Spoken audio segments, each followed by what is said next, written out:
Salut tout le monde, c'est Catalyt et Plenito. Aujourd'hui nous sommes dans la chambre de Catalyt. Donc vous pouvez voir que nous sommes des grands fans de jeux vidéo. Vous pouvez voir ses magazines. On les achète tous les mois. Donc vous pouvez voir aussi qu'il a une grande collection de jeux vidéo. Il a la DS Lite, la DSi. Si on monte un peu, il y a la Game Boy Advance. On descend un peu aussi. On monte un peu, il y a la PS2. À côté, il y a la Xbox 360. Là, il y a la Wii.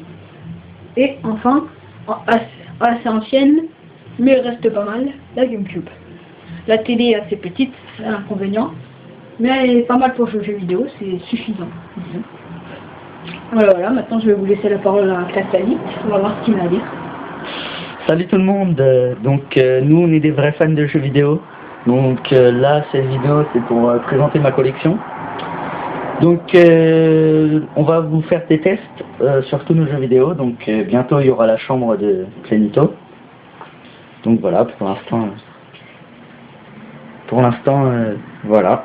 Donc on tient à dire aussi que si vous connaissez, le joueur du grenier nous a un peu inspiré.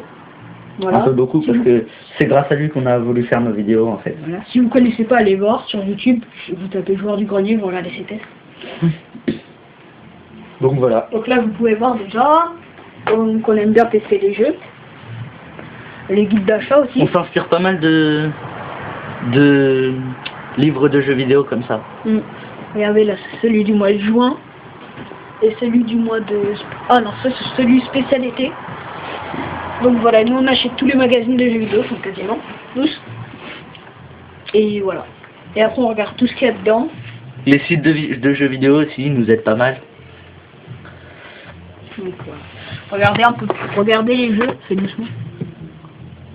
D'un peu plus près.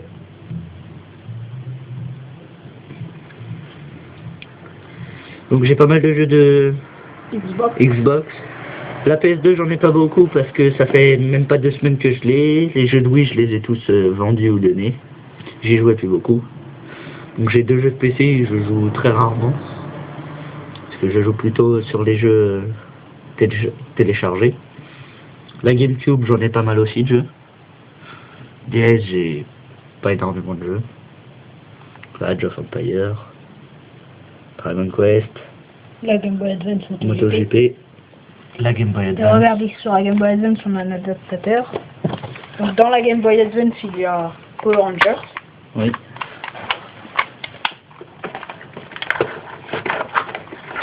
Donc j'ai aussi un petit peu de jeux de Game Boy Color.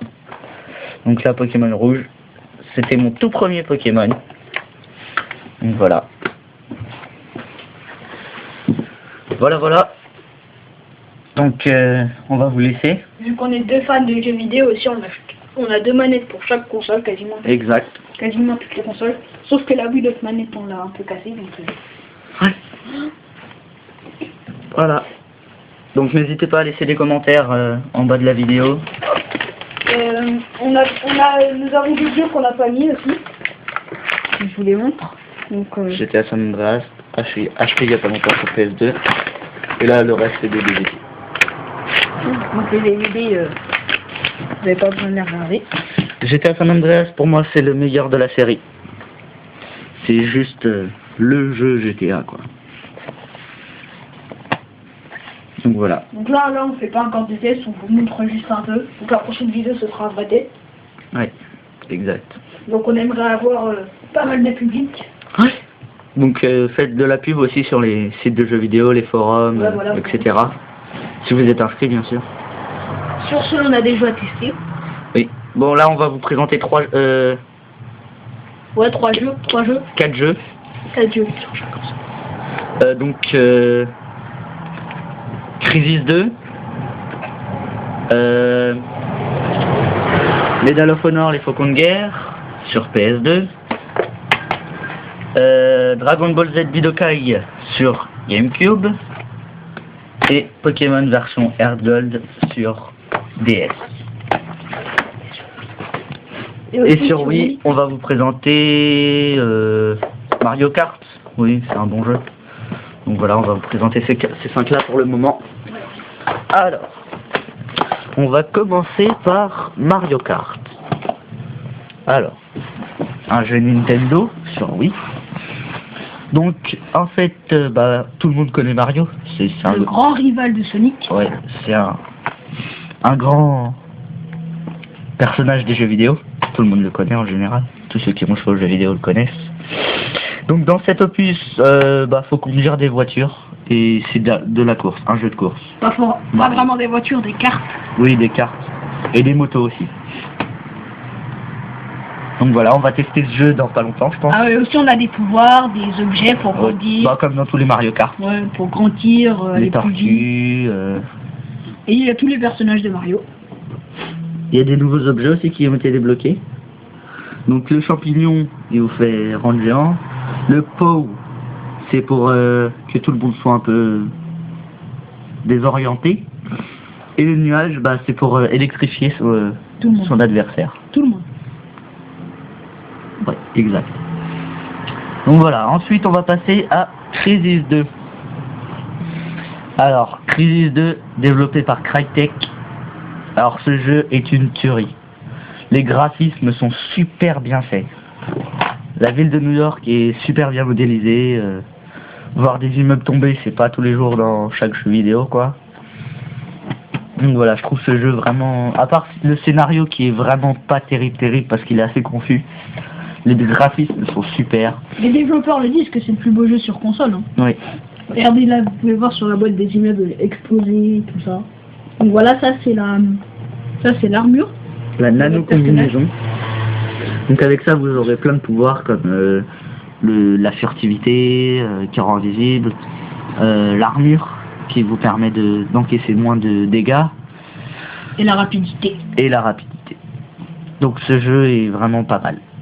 Mais bon, le scénario est un peu confus, mais je vous le conseille vraiment ce jeu-là. Parce qu'il est vraiment malgré son génial. prix assez cher, je vous le conseille. Ouais. Il est vraiment super, sublime, extraordinaire. Passons à Medal of Honor, les Faucons de guerre. Alors, un FPS à la première personne qui se déroule pendant la Deuxième Guerre mondiale. Donc, il y a trop rien à dire là, sur ce jeu. Les graphismes sont pas au top, moi je trouve. Hein. Oh, pour la PlayStation 2, moi je trouve ça reste correct. Il y a des jeux mieux faits, mais je trouve ça reste correct. Voilà. Donc voilà, on va pas s'attarder trop sur ce jeu. Donc les Platinum, c'est les meilleurs. Hein. Je vous le conseille quand même parce qu'il est quand même vraiment pas mal. On fera le test dans pas longtemps pour vous le montrer. Donc voilà. Ensuite sur GameCube, Dragon Ball Z Budokai 1. Alors malgré le Kamehameha super mal fait, parce que c'est même pas un rayon, c'est juste une petite boule d'énergie, il est quand même vraiment pas mal. Le scénario est vraiment court, mais sinon il retrace assez bien la série, mais ça va que jusqu'à Cell. C'est ça que je trouve assez dommage. Il n'y a qu'un Super Saiyan à débloquer. C'est vraiment ça que je trouve dommage dans ce jeu. Pour ceux qui connaissent, il a été recopié par Dragon Ball Z Burst Limit. Ouais, parce que Burst Limit c'est pareil. On va que jusqu'à Cell. Mais bon, là on parle de Dragon Ball Z Budokai. Donc vous commencez comme dans tous les Dragon Ball Z avec Sangoku contre Raditz. Et puis voilà, vous continuez jusqu'à Cell. Donc voilà. Vous débloquez des personnages au fur et à mesure, et puis une fois que vous avez terminé le jeu, et puis vous gagnez des transformations. Voilà. Donc voilà pour Dragon Ball Z Budokai, donc je vous montre un peu la boîte. Là on voit certains personnages. Donc déjà Goku avec le bâton magique, j'ai jamais vu ça, parce que même dans la série, l'animé et les livres, il n'a pas le bâton magique. Enfin quand il est adulte. Donc voilà, déjà juste la boîte ça... Mais bon, il est vraiment pas mal. Voilà. Pour un jeu de GameCube. Ensuite Pokémon version Or Gold. Donc un remake de Pokémon version Or sur Game Boy Color. Ce jeu est vraiment bien. Pour un Pokémon quoi, c'est... Ils l'ont vraiment bien réussi parce que faire un remake de cette ampleur c'est vraiment assez compliqué et en plus... Surtout que ce n'est pas une région, c'est deux régions, Kanto et Johto. En plus, et encore en plus, Il y a même les Pokémon, des nouvelles versions Pokémon Platine, Perle et Diamant. Ouais, et il y a même des Pokémon de Web aussi. Ouais, il y a des Pokémon de tout. Vraiment tout, mais il faut d'abord sauf la toute dernière version de Pokémon noir et blanc. Mais c'est normal, c'est sorti après. Donc voilà, ce jeu est vraiment bien, les combats sont assez stratégiques. Il y a plein de mini-jeux à faire, dont le Pokéathlon, voilà, où il y a plus de 10 mini-jeux. Donc là, la Tour Carillon avec OO. Voilà. Donc voilà, moi je vous le conseille vraiment pour un jeu de DS, c'est vraiment super. Sur ce, nous on va reprendre les jeux vidéo. Oui. Bye bye tout le monde. Au revoir, à bientôt et à la prochaine.